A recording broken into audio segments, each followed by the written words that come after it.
ನಮಸ್ಕಾರ. ಅಪ್ಪು ಅವರ 50ನೇ ಹುಟ್ಟುಹಬ್ಬ. ಒಂದ್ ಕಡೆ ಈ ಸಂಭ್ರಮ, ಇನ್ನೊಂದ್ ಕಡೆ ಅವ್ರು ಇಲ್ಲ ಅನ್ನುವಂತ ನೋವು ಎಷ್ಟು ಕಾಡ್ತಾ ಇದೆ?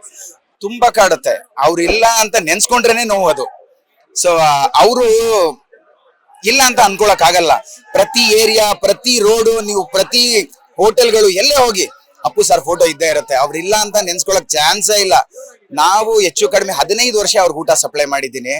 ಅವ್ರ ಜೊತೆ ಕೂತಿರೋದು, ಎದ್ದಿರೋದು, ಅವ್ರ ಜೊತೆ ಮಾತಾಡಿರೋದು, ಅವ್ರಿಗೆ ಊಟ ಬಡಿಸಿರೋದು, ಇದೆಲ್ಲ ನಮ್ಮ ಮೈಂಡಿಂದ ತೆಗಿಯಕ್ ಆಗದೇ ಇಲ್ಲ.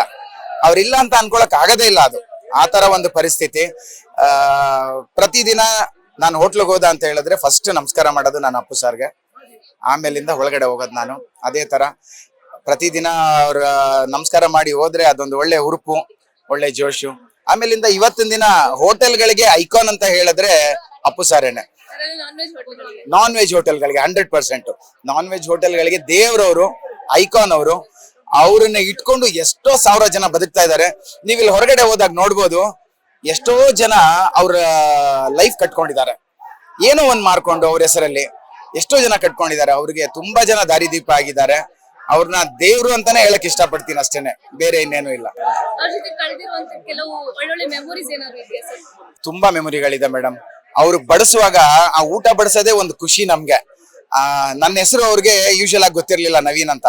ಮರಾಠ ಹೋಟ್ಲು ಬಿರಿಯಾನಿ ಬಂತು ಅಂತಾನೆ ಹೇಳೋರು. ಮರಾಠ ಬಿರಿಯಾನಿ ಅಂತ ಹೆಸರಿಟ್ಬಿಟ್ಟಿದ್ರು ನನ್ಗೆ ಅವರು. ನನ್ ಬಿರಿಯಾನಿ ಎವ್ರಿ ಬರ್ತ್ಡೇಗೆ ಎಷ್ಟೊಂದ್ ಜನ ಊಟ ತರ್ತಿದ್ರು. ಅದ್ರಲ್ಲಿ ತುಂಬಾ ಇಷ್ಟಪಟ್ಟು ತಿಂತಾ ಇದ್ದಿದ್ದು ನಮ್ಮ ಹೋಟ್ಲು ಬಿರಿಯಾನಿ ಅವರು.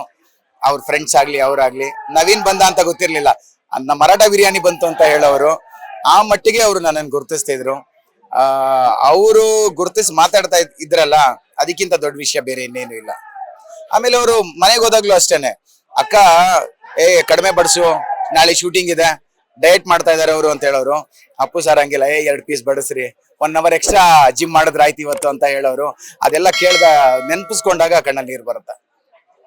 Thank you so much. Thank you. Latest ಹಾಗೂ ಇಂಟ್ರೆಸ್ಟಿಂಗ್ ಸುದ್ದಿಗಳಿಗಾಗಿ ಬಾಸ್ ಟಿವಿ ಕನ್ನಡ ಚಾನೆಲ್ನ ಸಬ್ಸ್ಕ್ರೈಬ್ ಮಾಡಿ. ಹಾಗೆಯೇ ಬೆಲ್ ಐಕಾನ್ ಪ್ರೆಸ್ ಮಾಡಿ.